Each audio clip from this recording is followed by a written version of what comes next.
Ladies and gentlemen, welcome to the show. None other than Charles Billingsley. Thank you, guys. Thanks for having me on. What were the first signs? How long did you care for her at home? I was like, Dad, you got to get some help. You have to get some help. You know, and all the people were kind. And I said, well, Judy, now you're home. You're home now. You're going back to being a son again. You're going back to being a husband, not just a caregiver, but back to those key titles. And then the light went back off, just as quick as it came on. And to hear you talk about your mom in that way. Yeah. And sing an incredible song. I don't know how you got through it, quite honestly. Sure did. Exactly right. To go get some ice cream. Yeah. And it's so exciting to be a part of. Amazing. It really is. Yeah, it's one of the biggest things I think we've learned. Thank you. I'm glad to be here. Well, hello, everyone, and welcome. Thank you for joining us today. Thank you for watching the show. We appreciate you. We have a wonderful show in store today, but you know the drill. Go brew yourself your favorite cup of coffee and pull up your comfiest chair and join us right here on Around the Table with Vickie.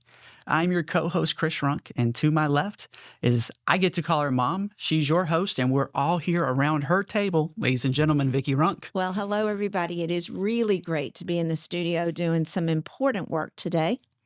And like I said, Mom, we have a great show, something that we've been working on for over a year with some incredible guests that are joining us here today. But we kind of want to stick in that theme of senior living. We've got a lot of great feedback from listeners that have really gleaned hope and education and inspiration from the messages that we're sharing. And today's theme will be of love and caregiving, transition, and how professional senior care gave a family back their final season together.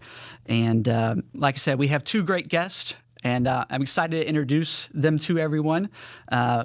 But from Carnegie Hall to the Kennedy Center, he is one of Christian music's most captivating, inspirational voices. This singer, worship leader, husband, father, and teacher, just to name a few of his leading roles, but it's what's behind the music that has truly made the man.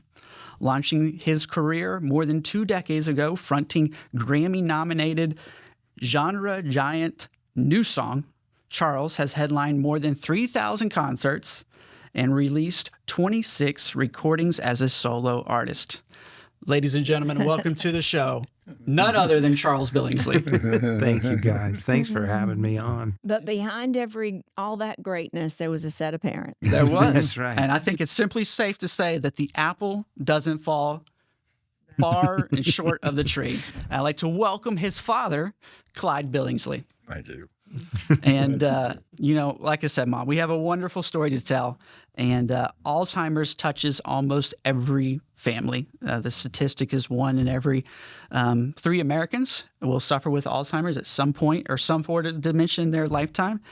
So today's show is about real love, real caregiving, and faith. That's right. And, well, first of all, guys, welcome to my table. It's so good to be here with you guys. Clyde, I remember before we started the journey with your family, you and I met personally, Yes. and I spent about 3 hours with you personally, taking you through our care community and explaining how our services worked. And it took you almost 2 years after that to finally make the decision to place your beloved wife and mother, Charles. One of the things I want to talk about at this time is just that care is not really clinical when it gets to what we've done with you guys. It's very personal, it's relational, it's intentional, and most of all, it's spiritual. And I'd like to talk about those early days. Tell our viewers and listeners, what were the first signs? How long did you care for her at home? Well, it began, I believe, about 10 years ago. Well, 10 years from when she passed away. And we began to notice that she would just repeat herself.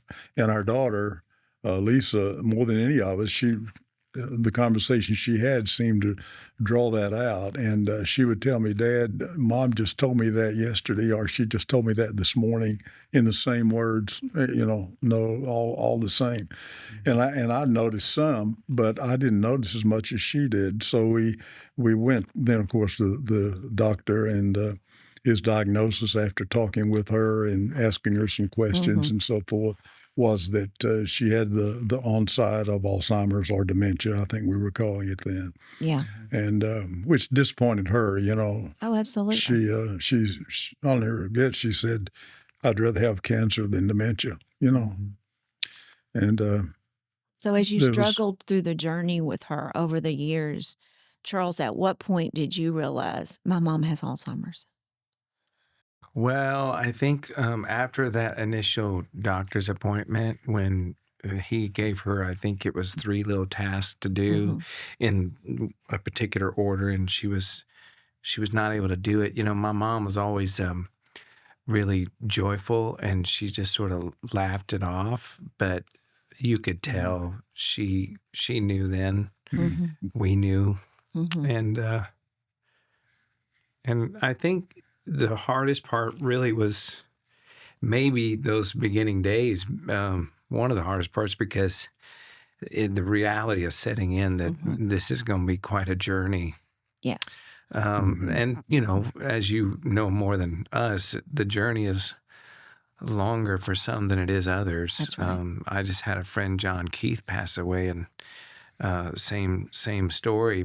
But his journey was, in terms of months, not years. Yeah. It's all cruel.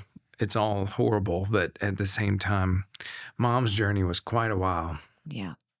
And so when you watched your dad take care of her, tell me how you redeveloped in your mind what love really was. It wasn't anymore the physical appearance or what she could do for him. How did love become different at that point? My dad and Mom have always been very faithful to each other. And in fact, through many years, they were all each other had. They moved around quite a bit. They always had friends, but it was always Mom and Dad. There was never just Mom or just Dad. And so when this journey began, it was incredible to watch, in the sense that the further my mom declined, the more my dad was always there. In fact, she lived with him until 3 months or 4 months before she died. It was only to the point where he had to carry her everywhere that we finally put her in your care. Right. But at the same time, I think the word faithful is the word that comes to mind. I mean, love is patient, love is kind. And I saw that in truckloads. Yeah. So tell me, Clyde, in those moments, you're a pastor, you've had training biblically that God loves us and He's not going to give us any more than we can bear. What drew you to have the strength to be able to get through those moments? Well, one of the things that I noticed up front is the things I'd been telling everybody else when I preached about how God takes care of you, how He cares, how He makes a way. And I began to wonder, Lord, is it true? And it was. I depended on the Lord, and I thought, what do people do who don't have Him? Absolutely. I could not have done anything without Him. And Judy and I were married for 59 years. And like Charles said, we were always together. And I was in evangelism for many years. And we traveled when they were small children all across the country, all around America. And she was always there, And so after 59 years, I suddenly began to realize I've lost somebody, And this is what I say when I speak. Alzheimer's is one of those diseases that you don't just lose them once. There's the mental loss, and then we go through the bodily loss. And that is doubly hard on the caregivers and families. And so at what point in the journey did you both realize she's not coming back to me mentally? Well, Dad would have probably seen it more vividly than me, but I remember the first time I went over and she didn't know me. That was a weird feeling. Then going over there, she knew Dad the longest of any of us. But when I went over the first time and she didn't know him and was terrified of him, thankfully that didn't last the whole season, Right. but it was for a season, probably a year or so, Dad? Yeah. And it was rough. I remember I was able to get out of the house and we took her over here next door to your office is this Lori's restaurant. And she rode with me and my dad rode with my sister, and she was telling me how she was terrified. And then when he came in the door, she looked at me and goes, "That's him. That's the man." And I thought, oh my gosh, it's Dad, Mom, it's Dad. Those were incredibly heartbreaking moments and frustrating too, because it's hard to get inside the mind of somebody who is losing their capacity to think clearly. And then, you've lost them. And then there's those moments where they have the light just turns on just briefly. And I'll never forget that moment for me. Well, that's actually a question now. I'm going to try to lighten the mood a little bit. I know, and with Alzheimer, and especially when you've taken care of her journey for 8 years, that's a journey, right? And there's also great days. Yeah. There's days that she's crystal clear and Mom is back. Yeah. And you can have those special moments. Are there any moments that you're like, man, that was just a great day, or a special memory, or something you can hold on to? Well, I don't want to talk too much, No, Dad, go but ahead. there's a couple that come. There were some funny moments too. They'll say some funny stuff. I remember it was Mother's Day, and they had come over to my sister's house for lunch, and we were all having lunch, and my dad said something effective. "Well, music at Thomas Road was really great today." And I said, "Thanks. I didn't even know you were there." And my mom goes, "Well, that's okay, honey. I didn't know we were there either." Oh, I love that. I just thought it was so funny, But things like that she would say that were truly hilarious. But just 6 months later, we're sitting around the table, and my sister had us all filling out these little cards with our names on them to make ornaments. And I remember when my mom was not able to spell her name, and that was the year I felt like we just really started. And then just fast forward another year to Thanksgiving, the Thanksgiving before she died. In September, it was Thanksgiving Day, and we're in my living room, and we had my mom there still. She was still able to, she was moving slow, but she was there, and she was standing there in front of me and in front of my dad, and she started telling Dad how she had this son who was a singer, and she was so proud of him. Oh, And it's okay. he goes, "Well, he's right here." And she turned around and she recognized me. And for about 30 seconds there, she told me how much she loved me, how much she missed me, how proud she was of me. And then the light went back off. Yeah. Just as quick as it came on. And that's the last time she recognized me. I like to call those glimmer moments in our world. And I feel like God, opens those windows for our loved ones to be able to communicate when they don't know how to communicate. And I've seen that for 33 years I've been doing this. I've helped thousands and thousands of people.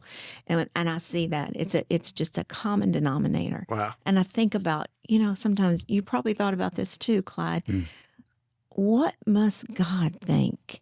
What is he trying to communicate with me through my loved one that has Alzheimer's?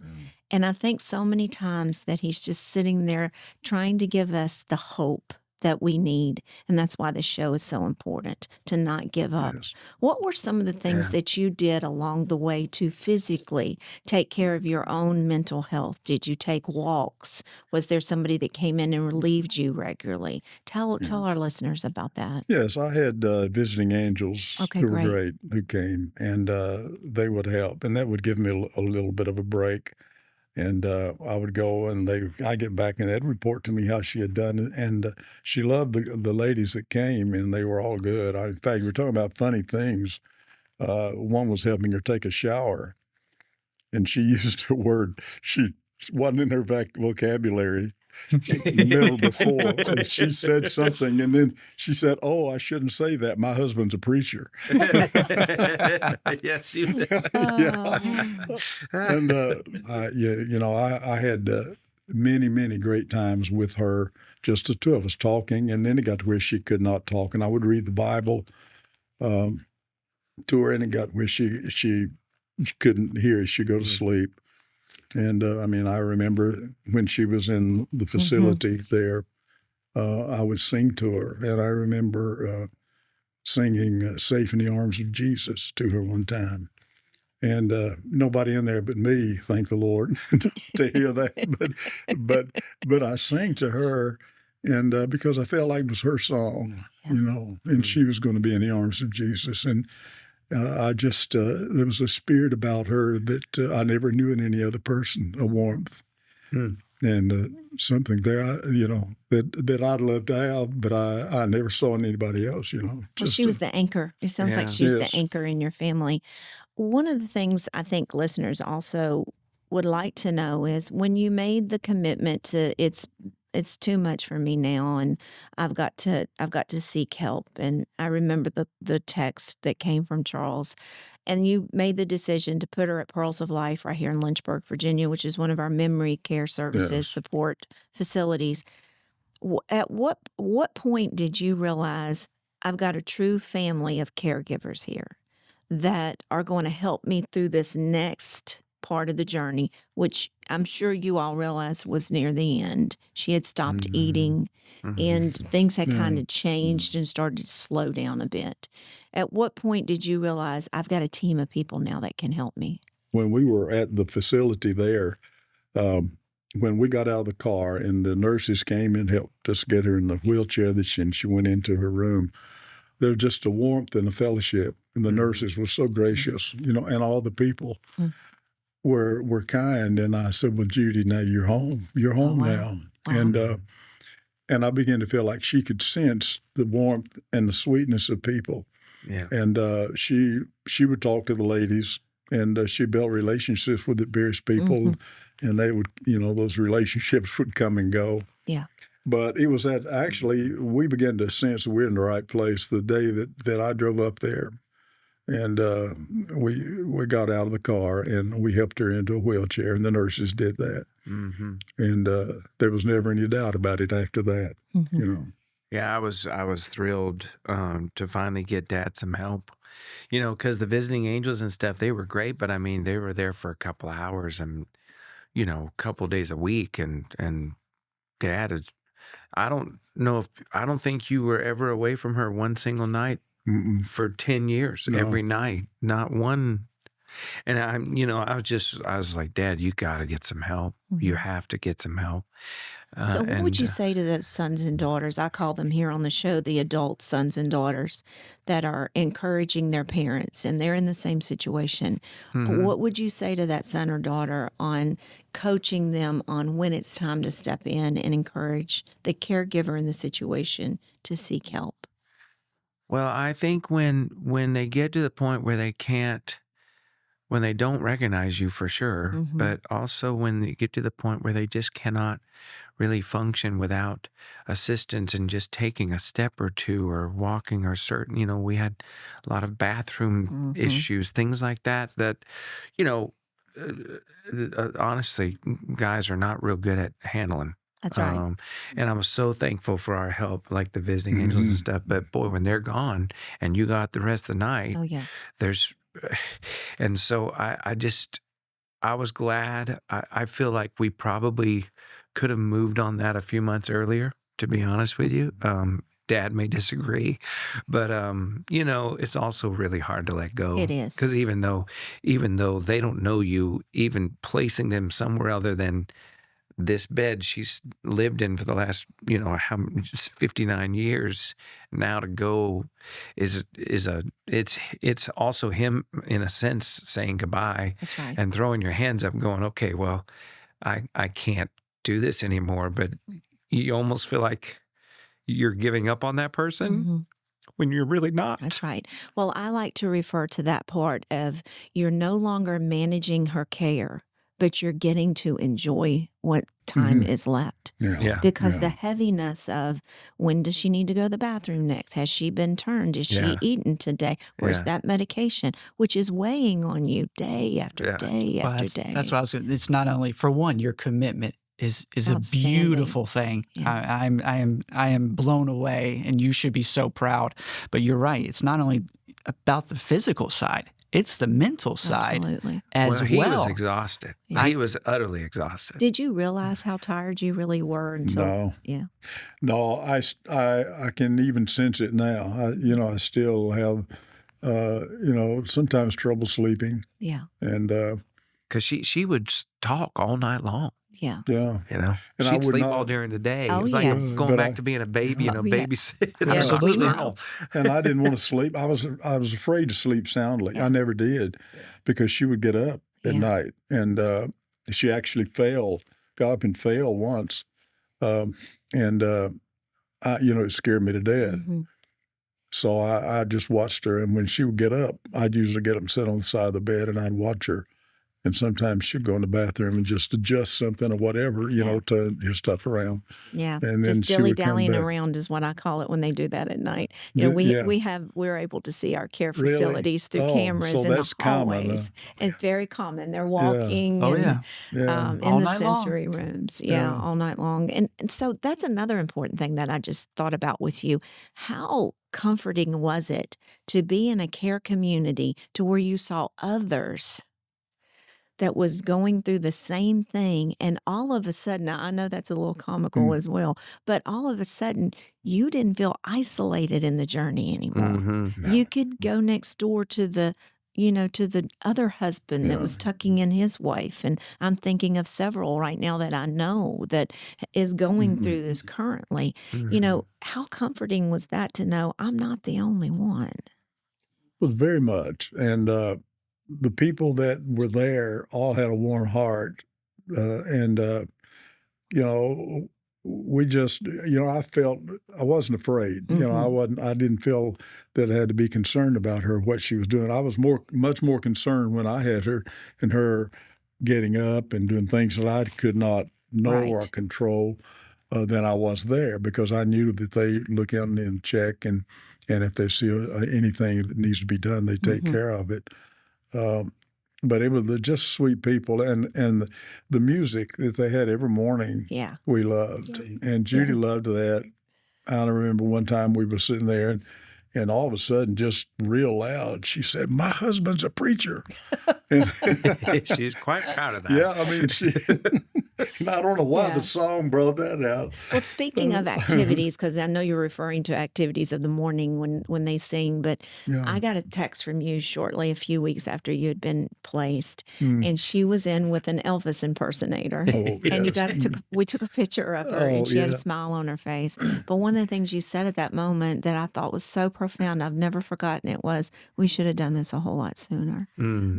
Because of the joy that she had, the interaction, the stimulation that those group environments, can minister to that particular person. I've spent 33 years, more than that, that's on my own, 38 years studying Alzheimer's and dementia, and watching what we used to give as far as medications years ago when I first started, and what we're doing now, and then being involved in the legalities of the different bills that are passing in the House and Senate right now, in Richmond heaven and then federally as well. I do know that a huge sum of money was just dumped into a federal on a federal level to help with research and help with development. And it's just so important that we keep that in front of people. You know, our company just over the last 30 some years has raised close to $1 million just here that we keep locally in our community. That money doesn't go anywhere else. It helps all the community here. And so I fight that fight every year, and we fundraise and do silly things in the homes like purple this and purple that. And we're always raising money. But to say how important it is, you're proof that research and development and a cure is something that we all long for. Because, you know, now we have to think about mom had it. Now, what about me? What the sister, what is the genetics in the family? You know, and I'm in the same situation. I have family members that have had and have Alzheimer's and dementia. And, you know, there's 33 different forms of dementia. Oh, my. I don't even know if people realize that. Didn't know that. And, you know, the vascular dementia is one of the worst. And it can be violent and they can get aggressive and all the things. And so bringing these kinds of things to the table and talking about it, education for families, I think that's one of the most important things we do. Oh, yes. Absolutely. And I've also I have some key notes written down in the topics that you've said. It allows, you're going back to being a son again. You're going back to being a husband, not just a caregiver, but back to those key titles. And you stopped managing the disease and started enjoying her again in those final. I was thrilled for Dad because, you know, he was actually getting some sleep at night, but he was also there every morning. Yeah, and I know in the final days, I had the opportunity and just the, you know, to call in just a few hours before she passed, and I was able to pray with you guys. And I know that just through the telephone that I could that I could feel a sense of peace that you all had as a family. The struggle of saying goodbye is never easy, and I have done that thousands of times with families.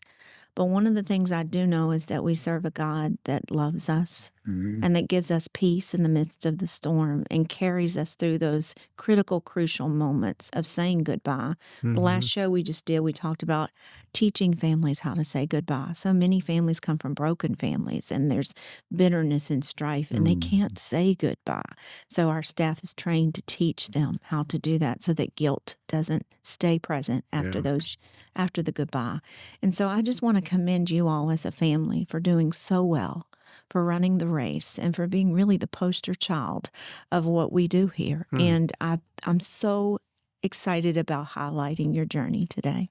Well, you mentioned prayer. I was watching, I was standing right beside her, and she was just breathing very gently. And then you called us, and you began praying with us, and we were all gathered praying with you. But I had my eye on her, and while you were praying, she just quietly stopped breathing. That's so It was awesome. the most simple thing. I've never seen anything. I thought, what happens if you're this close to someone? Do the angels make a racket? You know, is there a noise? But it was quiet and peaceful. Yeah. And she just went out to be with the Lord, simply like she had lived.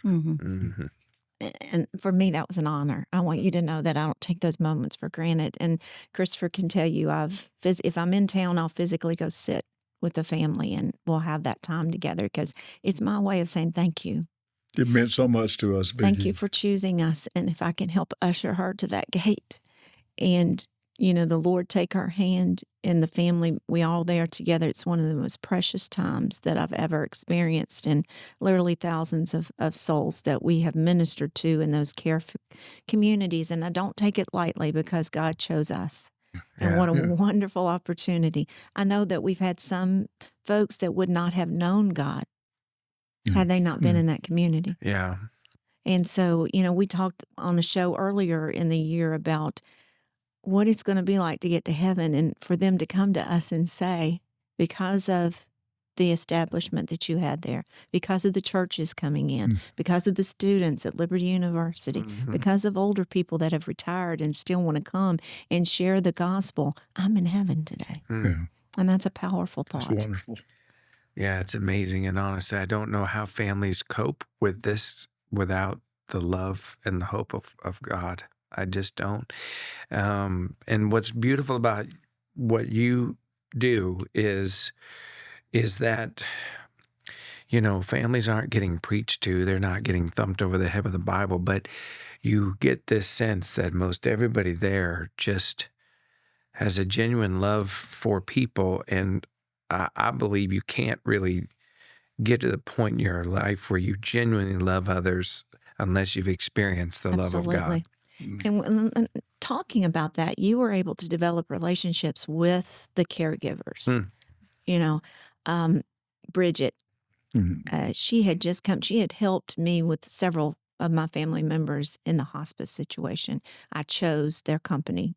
And then she came to me about a year and a half ago and said, I need a job. And I put her right there. So God had her ready for you. She wouldn't have been with you 2 years ago. Wow.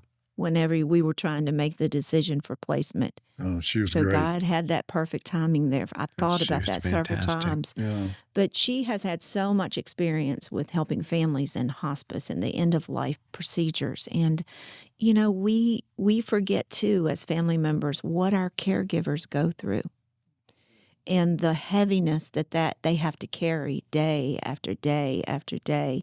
And I'm interested to know, Charles, from a teaching pastor position that you have at Thomas Road, what are some thoughts that you have on that? Because in order to be a caregiver, you have to be someone that is of service. Yeah. And has a service-minded heart, just like washing the feet of Jesus and doing unto the least of these. I mean, a good caregiver has that kind of personality. How do we support the caregivers inside our communities from a pastoral position? Well, I think there's no other time that you're more like Jesus than when you're serving. And these caregivers, they serve tirelessly, endlessly. And, I often left that facility thinking, man, I don't know if I could ever work in a place like this because it is so emotionally draining. And yeah, there's some funny moments. I mean, I had some just sitting there with my mom. I got asked out 3 different times, and my wife thought it was the funniest thing ever. But so I was thrilled that they found me attractive. But at the same time, they're these people are working constantly, and I can't remember the name of the author. I'm going to get you this book though. But I interviewed on my podcast a lady who had written a book called "Caring for the Caregivers," and what we need to remember is that these people who are constantly doling out care actually need to receive some as well. And honestly, if I could brag on my dad a little bit, I think he loved on those people to where they felt genuinely appreciated. Absolutely. I got a text from Bridget today because I told them, I said, it's been a year and a few months and I'm finally, going to have the Billingsleys here. And she said, please tell them that I miss them so much. And she even was the one that told me that you guys had planted a tree on your property. In memory of your mom. Yes, she was special. And she doesn't forget the special families that feed back into those caregivers. And so I want to say thank you for all you guys did as a family. Unfortunately, though, there are families, and we talked about this, it's a real thing that carries so much discord in their family that they want to blame the facility or the caregivers for everything that's going on with mom, and they can't accept it. And then there's this enormous amount of guilt that they're carrying. And then we receive it from that end. So having families that love them and appreciate them, they never forget those kinds of families. So thank you for that. Listen, they work tirelessly trying to help these people, and it is not an easy job. So the least we can do is thank them, give them things. Dad brought them, I think, donuts and flowers and things all the time. And you know what? That's a small little thing that goes a long way with people. It does. Just the word thank you. And the fact that you're sitting here today still giving accolades for what happened a year and a few months ago. And they'll see this. It plays in all of our care communities. It'll be on the TVs in there, and they'll see this. And so if you could say anything you want to say to them today, why don't you bless them with some words? Well, I found them to be a community that was more than a community. There was love. The people would come into the room, and any need that they knew about, they took care of. And I would step back and let them, put her in the chair and everything and take her to eat. But they were so attentive. They wanted to be sure she was getting to eat, and they did everything they could to help her to eat when she got to where she could not. But there was a spirit about them and a heart. And I remarked to one or two of them, I don't know how, just like you said, how do you do what you're doing? Because they work so hard. And they're lifting people, and people are so like I said about my little wife, Dead weight. who's so small but seems so heavy, but they deal with that all day long. And it takes a special kind of person with a special heart and a calling. And I had one or two of them whose names I don't recall at this point, but who said, "Well, this is my calling. I'm here because," and that makes a difference when somebody feels called by God to do something. They give it their all. Absolutely. They give it their best. And this shows through. It showed through in all of them. And the two greatest commandments are to love the Lord God with all your heart, soul, mind, and strength. And the second one is to love your neighbor as yourself. And the way you flesh out that love for God is by loving others. And I would just tell the whole team over there over and over again, just a huge thank you for loving my mom and many others the way God loves them. You are truly the hands and feet of Jesus in that place. Yeah. And as I'm sitting here thinking about this, I'm thinking, Christopher, I got very emotional a couple weeks ago when I talked about growing up at Thomas Road. I've been there since I was 6 years old, in and out a little bit because my dad was a pastor. And Dr. Falwell, if he couldn't pay you, he just laid you off and you came back a year later. Yeah. So I lived through those years. And while you were laid off, you were still expected to work. Exactly. And you had to be ready for him to call you back once the payroll got absolutely, better. yeah. So my dad was very committed to him. that's funny. But seeing all of that through glasses of, from sitting in old Thomas Road as a 6-year-old and, growing up underneath his preachings and his teachings and watching the university grow and being a part of all those precious years, I got to know all the ushers and all the deacons. And now I get call after call and I walk into the facilities and I know which rooms they're in, important people that's at Liberty that are now, taking their journey. Yeah. And I just think, I would have never thought as that 6-year-old little girl sitting in that pew, and we've got the pew in the nursing school next door. Thomas Road gave it to Oh, me. that's neat. And, just really realizing that God started preparing me way back then to start caring for those deacons that are now in their 70s and 80s and some 90s, church secretaries, and that we've been chosen as the hub of all of that. I can't help but just get flooded with emotion when I walk in and I'm looking at everything and that little dream that was put in my heart at 12 years old when I couldn't understand how the older man that was walking down the street was going to get his groceries to the top floor. And God started ministering to me. You help him figure out how at 12 years old. I didn't know then that I was going to be privileged to be attached to a university and a church that cares about people, that teaches love and sacrificial giving and service so that we can get the caregivers. Years ago, right before Dr. Falwell passed away, Brian and I had a private meeting with him, and we were talking about my fear of expansion. Because signing those large loans was not settling well with me. And I remember he looked at me and he said, I promise you, if you build it, God will bless it and they will come. And one of the struggles we had was quality staff. How can I offer everything I have in my brain? How can I build the vision? How can I make all this work if I don't have lay people? And Dr. Falwell said, they'll come. They'll come from all parts of the city. They'll come from the university. And now we're watching the university bring in student athletes and the nursing program. They're doing their nails and they're loving on them. They're doing their feet. They're giving of themselves.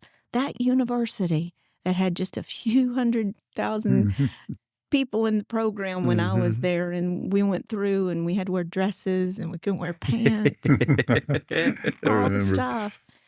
You know, they're taking care of those seniors, and he was just so right. And so the journey that I've been on with building it over 33 years and seeing what it is today and ministering to deacons in the church and their families, and then watching them exit and go into heaven. It's just it's an overwhelming sense of pride and just humbleness that God chose us. And I'm glad God put us together. And I'm glad that we can say now you're a part of the Runkin Pratt family forever, and that we love you guys, and that we're just so proud. And I hope that you're doing some really fun things in life, Mr. Billingsley, now, and that you're able to get some rest. Oh, yeah. I'm trying to think of one. Yeah, he's got a new car. He's got a really nice new car. Moved to Greensboro around he's got a brother and two sisters. They all live about 4 or 5 miles apart. And, they're all wonderful. in the same season. And, we Sharing miss him in life. town, but I think it's good that he's there right now. Absolutely. They're enjoying themselves. So. Let's talk a little bit about you lost your mom and Christmas came. And God gave you the words to write a beautiful new song that's helping thousands. We lost my mother-in-law and my father-in-law just a few days before Christmas. And I can remember people here in town trying to set up a tree just so we could come back after we buried them 4 days later to have Christmas. And when you sang that song, you want to tell the story of it? He invited us to his concert. Yeah, absolutely. We had a wonderful Christmas concert that you put on, and I think it was at an end of you were coming back from a tour, and maybe it was the last stop. And we always love to attend Christmas shows, and we had the honor to go. And you were singing all these wonderful Christmas, old Christmas songs, and putting your own spin on them. And then right in the middle of the show, unbeknownst to us, we knew nothing about it. You kind of take a special moment and dim the lights and recognize your mom. Talk about this wonderful song called "Truly Home" that you had just written after her passing. And as somebody who Christmas means a lot. Yeah. Put yourself in that moment. Yeah. And to hear you talk about your mom in that way. Yeah. And sing an incredible song. I don't know how you got through it. Quite honestly. It's not easy. I just have to remove myself a little bit from the moment, but it helps to do it every night for 30 nights in a row. But if it's okay, I'm just going. Side note here: you mentioned at the very beginning of this segment you mentioned the word worship, and interestingly enough, the worship really begins in the mind, but it's expressed from the heart. And I had this thought while you were sitting here talking. I thought, well, man, it's interesting because it begins in the mind, it's expressed in the heart, and yet what happens when the mind goes? And what I got to witness from my mom for years, and many other people that suffer with this disease, is that even when the mind is gone, the worship stays in the heart. And you sing these hymns in your place, and people just sing, and they just keep singing. And so when I wrote that song, that was what was in my mind. I thought, well, my mom is having a better Christmas than the rest of us. And even though there's a chair here, and we've got a little manger scene on the dining room table, she's really at the real feet of Jesus right now. And she's at his throne, and she's worshiping, and she is not just has her mind back, she has a perfect body, and will be doing so for eternity. So the mindset behind that song was that right there. She's truly home, and now she has full capacity to worship Jesus for forever. Well, I want to share the chorus real quick because it's amazing. Yeah. It's just a simple line. I'll spend Christmas around the manger. You'll spend Christmas around the throne. And what an incredible line. I think about all the families that song's going to minister to, because I mean, it seems like at Thanksgiving and Christmas we tend to lose our loved ones, and you're sitting there with an empty, heavy heart, and you know that the gifts that you had are not going to be opened this year for that particular loved one. And to hear yours, I think it's just as powerful as Mary Did You Know, really. I mean, and because at the segment of people that I work with, they need something like that to hold on to. That thought of, she's not with me and I'm grieving, but think about where she's at. I get text messages from people, various places that I've known who've heard. I was telling me the other day, I just get messages from people who are hearing the song, and it's touching people everywhere. I got one just a couple of days ago from Florida. Yeah. And everywhere that song is gone, to my knowledge, God has used it in a great way. And it blessed all of us. She would be so Praise the proud of Lord. you, Charles. Yeah, she would. And the one thing you can rest assured of in heaven, she knows exactly who you are. That's a She beautiful knows thing. exactly who you guys are. And she's up there cheering you guys on, saying, keep running the race. And for us to keep doing the work, for what took her out of this world, is important that we keep our nose down and keep doing the work of funds and, government places to be released for fundraising and things that we do, but that money to be used for people that are hurting. And that's kind of where my mindset is that we keep pushing forward. And maybe one day there'll be a cure. Could I ask you something? Yeah. Are they making progress? I think there is. There's some ultrasounds coming from Europe that has been going on out there for a while, but getting it inside the United States has been a different battle.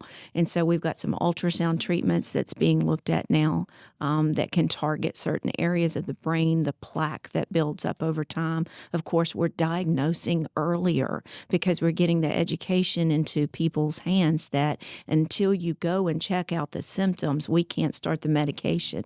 And the key to stopping that stuff is starting that medication as soon as possible and staying on it. And then getting involved in support groups and getting involved in your community on how your voice can be heard on a state level, with legislatures and what you're going through and how you can help them understand how important it is for them to vote the right way.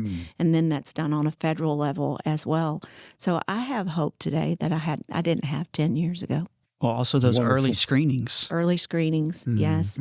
Understanding how important the diet is. The Mediterranean diet is what the Alzheimer's Association is really recommending for brain health. So a lot of fish. Yes.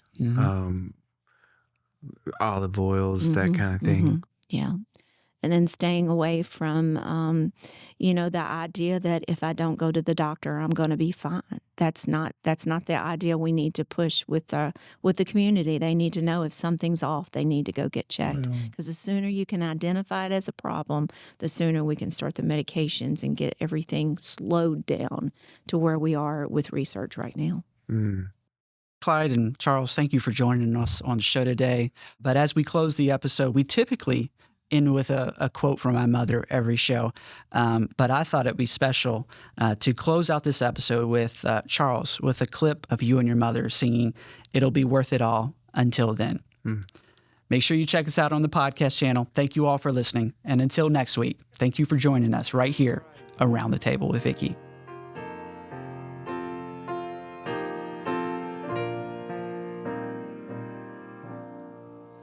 Oftentimes the day seems long, our trials are to bear.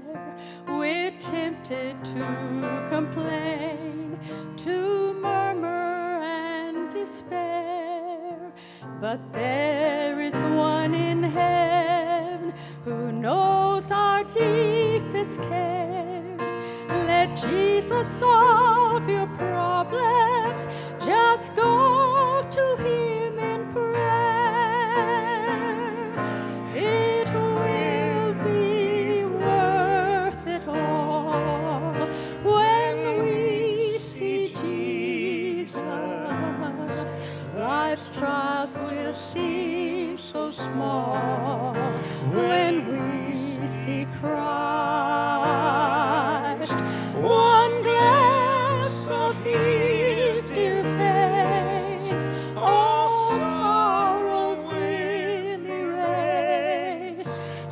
So bravely run the race till we see Christ. Life's day will soon be o'er, all storms forever past. We'll cross the great divide, to glory safe at last. Oh, we'll share the joys of heaven, to earth no longer bound. The tempter will be banished, and we'll lay our burdens down. It will be worth it all when we see Jesus. Life's trials will seem so small when we see Christ. One glance of His dear face, all sorrows will erase. So bravely run the race till we see Christ. But until then, our heart will go on singing. Until then, with joy I'll carry on. Until the day my eyes behold the city. Until the day